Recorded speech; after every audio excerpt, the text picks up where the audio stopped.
Gente, o presidente Lula ainda falou sobre outros assuntos polêmicos. A história do Holocausto relacionado a Israel voltou a ser pauta. O presidente Luiz Inácio Lula da Silva afirmou que, ao comparar as mortes na faixa de Gaza com os assassinatos de judeus na Segunda Guerra Mundial, não usou a palavra Holocausto, que o termo foi parte da interpretação das autoridades israelenses. Ele afirmou que o Brasil não pode condenar o ataque do Hamas e aceitar que Israel faça o mesmo com os palestinos. Essa foi a manifestação do presidente Lula a respeito da polêmica toda. De fato, Felipe Monteiro, ele não usou a palavra holocausto. O que ele usou naquela manifestação polêmica, que gerou toda a reação, até do próprio primeiro-ministro israelense, foi o que Hitler fez com os judeus. O vulgo holocausto. Aí, eu te pergunto, o que é que Hitler fez com os judeus que não tenha sido o holocausto? Felipe Monteiro.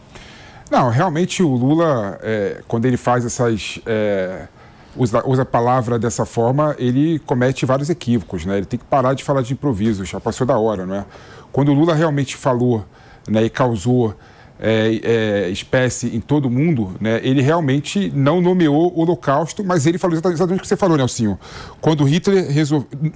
o que está acontecendo na faixa de Gaza com o povo palestino não existiu em nenhum outro momento histórico. Aliás, existiu. Quando Hitler resolveu matar os judeus. Então, o Lula tem que parar com esse tipo de uso da palavra, né? E começar a fazer algo que o mundo todo está querendo que ele faça, pedir desculpas aos judeus. É um ato de grandeza pedir desculpas. Não é nenhum tipo... Aliás, já passou da hora já, né?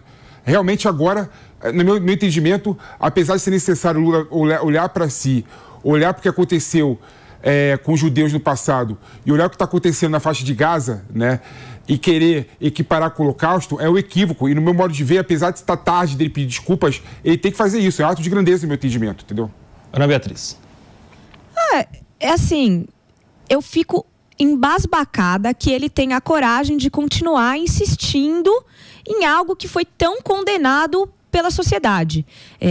Não nomear a palavra Holocausto não tira o que ele disse e a ofensa ao povo judeu. Portanto, ele poderia utilizar a palavra para se recolocar de uma forma que minimamente conseguisse reparar aquilo que ele disse. Eu acho muito difícil ele pedir desculpas, mas ele poderia, pelo menos, se colocar de uma forma um pouco mais incisiva para esclarecer aquilo que ele quis dizer. E eu volto a dizer, o Lula... ele quis chamar a atenção para algo muito grave que está acontecendo na Palestina. Ninguém discute isso. Só que ele acabou ofendendo pessoas que estavam quietas, que não tinham... sabe? E isso foi muito grave, muito doloroso. É um episódio muito doloroso. Falar a palavra ou não falar não muda isso. E ele deveria já estar assessorado suficientemente bem para saber disso e colocar as palavras de uma outra forma daqui em diante. Ô Diego, você acha que dá tempo do presidente voltar atrás, reconsiderar essa manifestação, se retratar publicamente? Porque os dias já passaram, né? Sim. Imagino que o momento ideal, o timing correto, seria logo na sequência, na primeira oportunidade, mas não aconteceu. Pelo contrário, surgiu com o próprio presidente um movimento ali de aliados defendendo esta fala e com uma estratégia muito clara de que a fala não foi para atacar os judeus, não foi para atacar nem o Estado de Israel, mas o primeiro-ministro Benjamin Netanyahu. Como é que você vê? Olha, Koba, tem 2 pontos aí. Primeiro é que minha mãe me ensinou que nunca é tarde para pedir desculpas. Não sei se essa lição que eu tive lá em casa serve muito bem para a geopolítica. Outro ponto é que as agendas identitárias da esquerda muitas vezes pregam que se ofender ou não é algo que a gente tem que perguntar para a vítima, não para quem está ofendendo. Então não adianta o Lula dizer que ele queria ofender o governo de Israel e não os israelenses, não os judeus, porque... é evidente que todo judeu ficou ofendido com essa fala lamentável, fala que eu já critiquei aqui em vários programas da Jovem Pan. Claro que ele tem que se retratar. É ideal que ele fizesse isso antes desse iminente rompimento diplomático, histórico, inclusive, como o presidente gosta de dizer, né? Nunca antes na história desse país nós tivemos uma crise diplomática tão grande como essa que nós estamos encarando agora com o Estado de Israel. Mas isso também não é uma novidade se tratando do governo Lula. Vamos lembrar que, acho que por volta de 2010, foi quando o Brasil ganhou aquele título de anão diplomático, também por falas do ex-presidente a respeito da conduta de Israel na sua relação com os palestinos. Então, enfim, eu acho que pedir desculpas até seria válido, mas o abalo diplomático, a crise diplomática está instalada e nós precisamos ver como é que isso vai ficar daqui para frente. Mano Ferreira. Olha, para pedir desculpas, eu diria que antes tarde do que ainda mais tarde, né? Mas o ainda mais tarde não chegou, ele ainda não pediu desculpa, ele continua insistindo nessa estratégia retórica que, assim, é bizarra, né? Lembra aquelas pessoas que dizem, não, eu fumei, mas não traguei. É meio isso que o Lula está dizendo, né? Não, eu falei do Hitler, o que o Hitler fez com os judeus, mas não usei a palavra holocausto.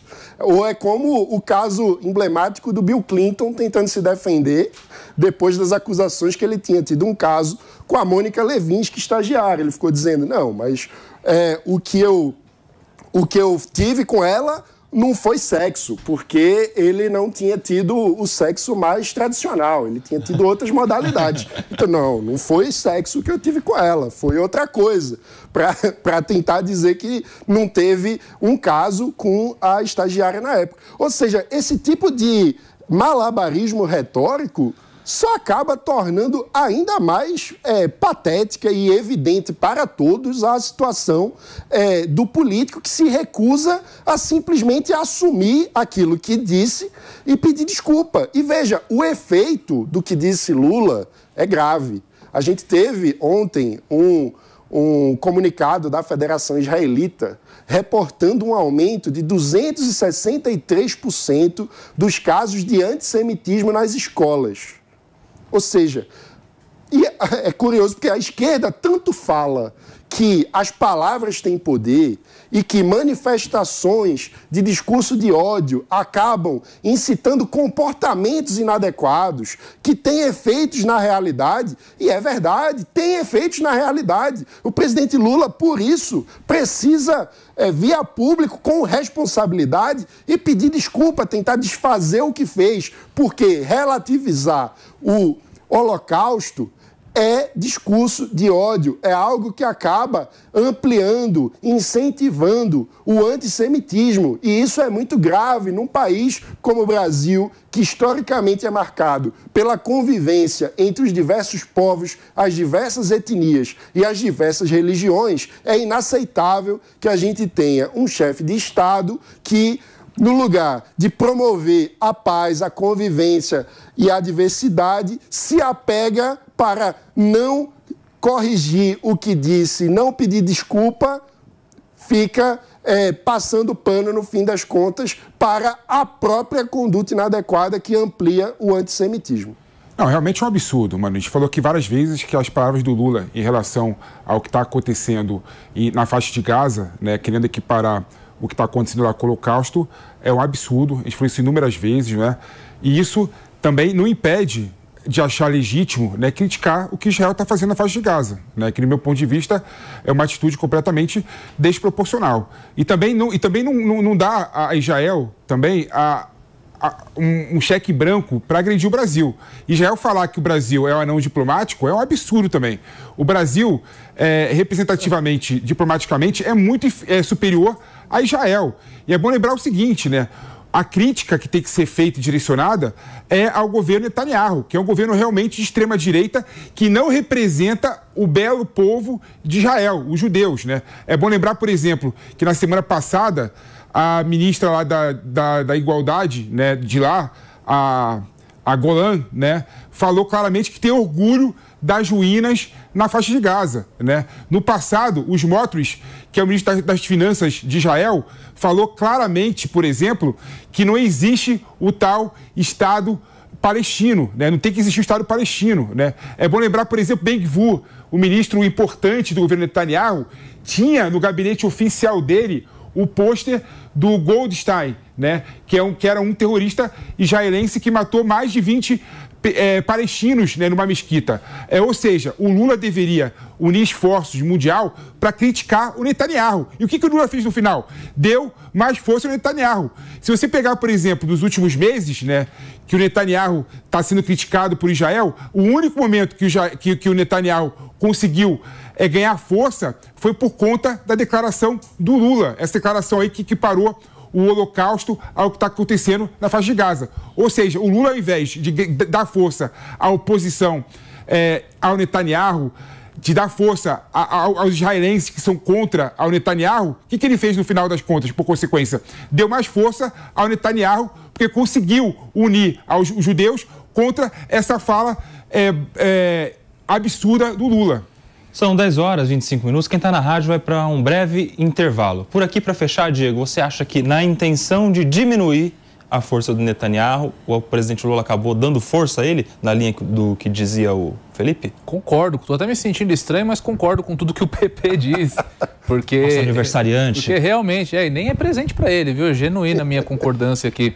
Eu acredito que sim. O PP trouxe uma informação aqui muito importante, que de fato, o momento em que Netanyahu ganhou mais força nesse contexto todo, em que vem sofrendo uma pressão mundial, até mesmo os Estados Unidos, que são os principais patrocinadores, né?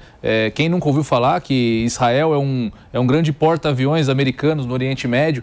Então, até mesmo os Estados Unidos, que têm pedido pelo cessar-fogo, enfim, Lula poderia ter aderido a esse movimento, mas desde o início não deu sinais de que faria isso. Lula e muitas pessoas que o cercam são declaradamente anti o Estado de Israel já há muito tempo. Lula, ao aderir, por exemplo, à denúncia da África do Sul no Tribunal Penal Internacional, mostra que não está preocupado ali com a situação diplomática, está preocupado em tomar um lado. E quando a gente toma um lado, a gente rompe com aquilo que é a tradição histórica brasileira, que é a neutralidade nesse tipo de conflito. Então, concordo com o PP e acho que sim, o Lula deu muita força a Netanyahu com essa fala desastrosa. Sabe quando, posso? Claro. Quando a gente vê alguém discutindo e aí a pessoa começa a utilizar umas palavras de baixo calão e todo mundo fala, perdeu a razão?